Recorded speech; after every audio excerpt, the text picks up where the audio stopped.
गठबंधन की सरकार में नौजवानों के नायक, बेरोजगारों के हमदर्द, जब आदरणीय तेजस्वी बाबू जब उप मुख्यमंत्री बने और PWD के पथ निर्माण विभाग के जब मंत्री बने तो उन्होंने मेरे आग्रह पर उन्होंने इस अपने विभाग से इस रोड को देने का कार्य किया। और उस वक्त जब ये कैबिनेट में जब पास हो रहा था तो उस वक्त हम कैबिनेट में थे और हम चूँकि उनके संसदीय क्षेत्र में उनके द्वारा कहीं कोई कार्य हुआ नहीं, तो कार्य नहीं हुआ और चुनाव आ गया और पिछले 5 साल के कार्य को भी जनता ने देखा, तो उस वक्त भी उनके द्वारा कोई कार्य नहीं हुआ और 5 साल में भी उनके द्वारा कार्य नहीं हुआ।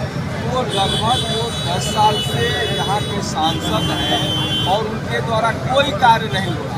तो अब चुनाव का समय आ गया तो दूसरे का जो कार्य कराया गया हुआ है उस कार्य को अपने नाम पर वो लेना चाहते हैं श्रेय, ताकि जनता में एक संदेश वो देना चाहते हैं कि हमने इस कार्य को कराया। लेकिन सत्यता ये है कि इस कार्य के लिए हमने अपने लेटर पैड से हमने अप्रैल 2021 में पत्रांक संख्या 34 में हमने एक आवेदन लिख करके उस वक्त के अपर मुख्य सचिव से अमृत लाल मीणा उनको हम लोगों ने दिया था।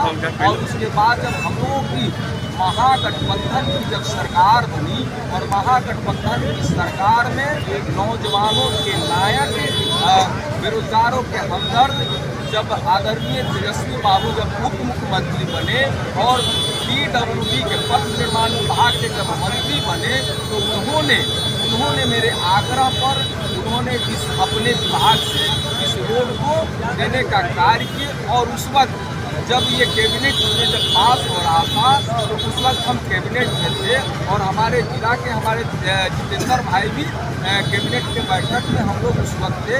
हमने गरखा विधानसभा के वासियों की तरफ से आदरणीय तेजस्वी बाबू और आदरणीय मुख्यमंत्री जी को धन्यवाद हमने दिया कि आपने जब अंग्रेजों के ज़माने का बना हुआ गरखा का पुल जो आए दिन समस्या का जान की समस्या बना हुआ रहता था, उसको समाधान के लिए आपने RCC पुल देने का कार्य किए और हमने सभी सदस्यों को धन्यवाद देने का कार्य किए। तो इस पुल का सारा श्रेय जो है आदरणीय तेजस्वी बाबू को जाता है, क्योंकि उन्हीं का विभाग था और मेरे आग्रह पर, मेरे विनती पर उन्होंने इस पुल को पारित कराने का काम किए। इसीलिए आज आप देख रहे होंगे कि हम लोगों ने लिखा है कि गरखा अंग्रेजों के ज़माने के पुल के जगह पर RCC पुल देने का कार्य किए। इसीलिए आपको धन्यवाद तेजस्वी। तो हमने गरखा विधानसभा वासियों के तरफ से एक धन्यवाद के लिए ये कार्यक्रम का आयोजित हम लोग किए हैं और तेजस्वी बाबू को हम लोग धन्यवाद दे रहे हैं। पिछले दिनों आपको आमंत्रण दिया गया था कि नहीं? भाजपा सांसद के द्वारा जब इनॉग्रेशन किया गया, शिलान्यास किया गया था, हमें उस चीज़ का कोई जानकारी भी नहीं है। हमको जानकारी भी नहीं है क्योंकि उनके द्वारा तो कार्य वो किया गया भी नहीं था, उनका कोई उसमें श्रेय भी नहीं है। लेकिन चुनाव के वजह से वो श्रेय लेना चाहते हैं। लेकिन इस बात को गरखा विधानसभा के वासी और पूरे जिला के लोग जानते हैं। जगह जगह जाकर के वो शिलान्यास कर रहे हैं जहाँ काम नहीं किए हैं और काम तो उनके द्वारा कहीं कुछ हुआ भी नहीं है। तो जनता इस बात को जान रही है कि इस वक्त जो है ना वो सिर्फ और सिर्फ श्रेय लेना जानते हैं। महागठबंधन की सरकार में आप श्रम संसाधन मंत्री थे। बिहार का एक बहुत बड़ा मुद्दा है पलायन। जो बिहार में श्रमिकों की संख्या बहुत है, उसके बाद भी पलायन पे कोई नेता बात नहीं करता है।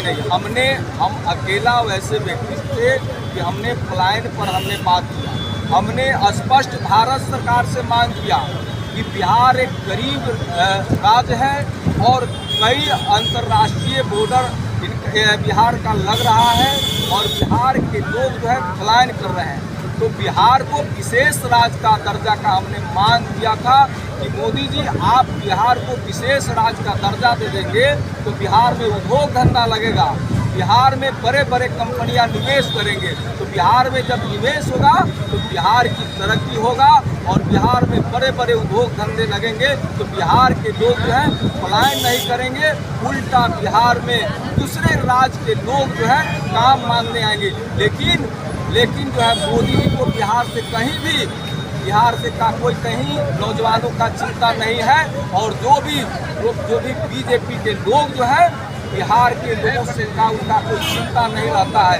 तो आज भी हम बोल रहे हैं कि आज भी बिहार को विशेष राज्य का दर्जा मिलना चाहिए। हम तो नीतीश बाबू को बोल रहे हैं कि आप लगातार ये चिल्ला रहे थे कि बिहार को विशेष राज्य का दर्जा मिलना चाहिए। जब केंद्र की सरकार, जब मोदी जी की सरकार जब बिहार को विशेष राज्य का दर्जा नहीं दिया तो आपकी मांग था, हमारी मांग था, बिहार की जनता की मांग था। तो आप उनके साथ कैसे चले गए बिहार की जनता को धोखा दे करके। तो मैं ये मांग करता हूँ कि बिहार से पलायन रोकने के लिए, बिहार की तरक्की के लिए, बिहार की उन्नति के लिए, बिहार की उत्थान के लिए बिहार को विशेष राज्य का आप दीजिए। मोदी जी अभी भी समय है 1-2 दिन का, आप जो है घोषणा कीजिए। लेकिन आपका जो है ना वहाँ तो केंद्र की सरकार जाने वाली है, आपकी कुर्सी जाने वाली है। आपको जनता समझ गई है कि आपका जो है झूठ के बुनियाद पर आपकी महल जो है नहीं टिकने वाला है। आपका महल जो है ध्वस्त होने वाली है और जनता ध्वस्त कर देगी।